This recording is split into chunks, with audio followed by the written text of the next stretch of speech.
It's fall, y'all. It's the most wonderful time of the year. And no, I'm not talking about Christmas. It's my favorite season, our favorite season, actually. It's fall, y'all. And I just love this time of the year because the leaves are changing color. They look so beautiful. It's sweater weather. And also, we've got access to a lot of local fruits and veggies that are otherwise not usually available, like pumpkins and really great squash and lots of variety of apples.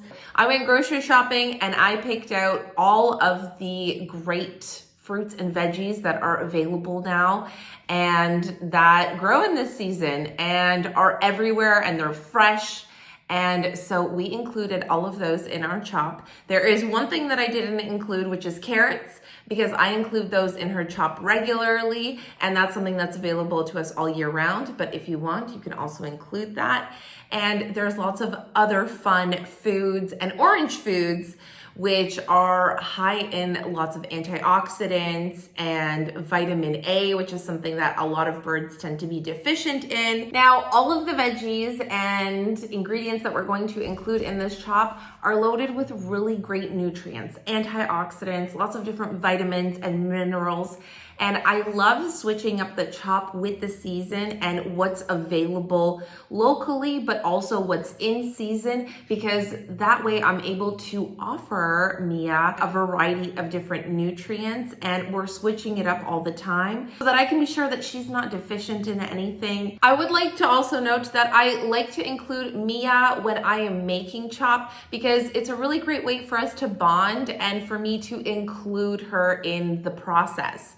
And it also encourages her to try a little bit of everything, even if it's something that she hasn't tried before. So for example, in this chop, she's going to be trying pumpkin and pumpkin seeds for the first time.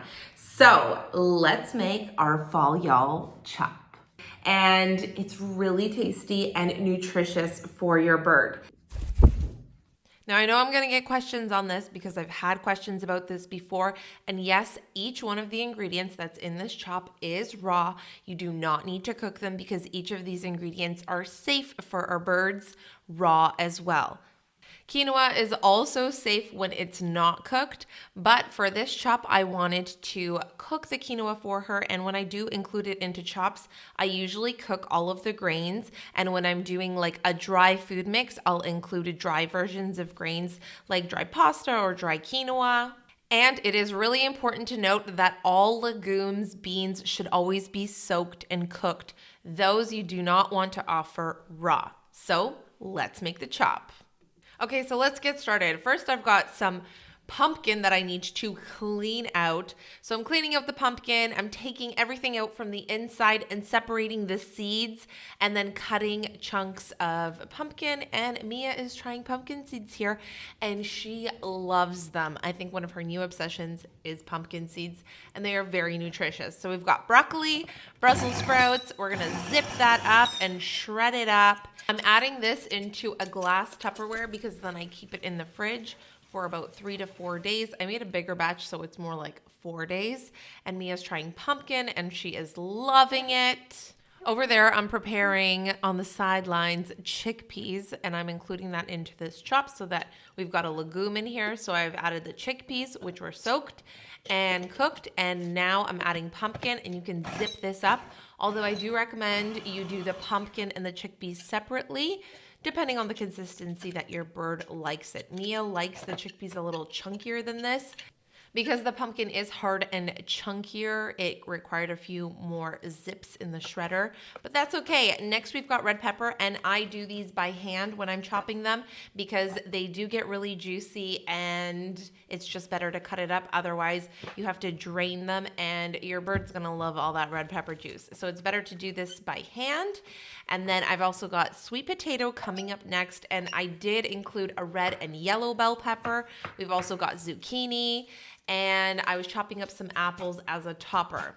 So here we go with the sweet potatoes, and I'm chopping these up finally using my Gordon Ramsay knife skills, although he'd probably yell at me in the kitchen.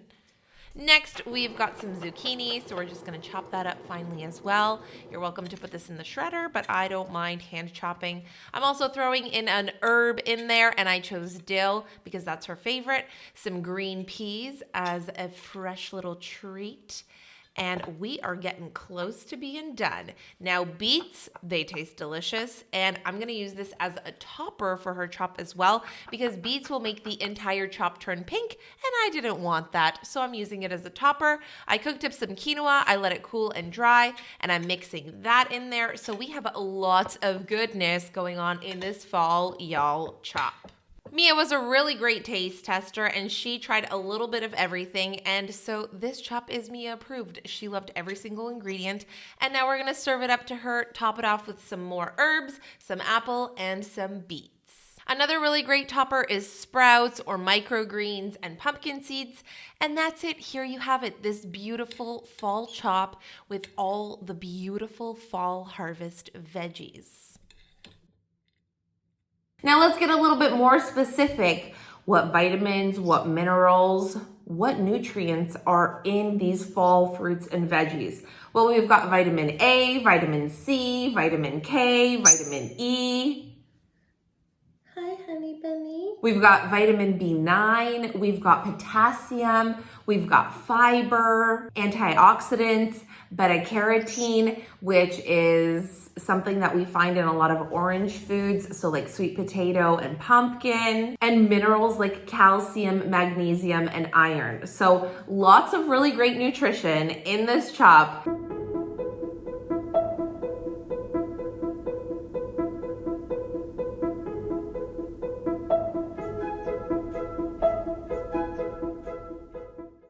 And if you'd like to check out a more comprehensive safe and toxic food list, we do have this available on our website.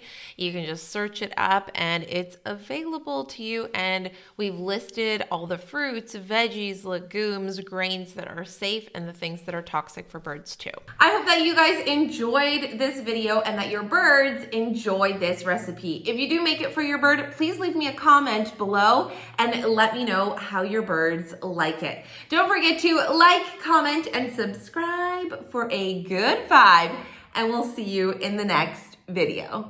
Hey, I just wanted to pop in and say that if you want more information on why pumpkins are so beneficial and healthy for our birds and how to prepare them, how to prepare pumpkin seeds and the benefits of those, then don't forget to check out episode 17 of the Parrot podcast, where bird nerd Sophie joins me and we talk about all of this fun fall stuff.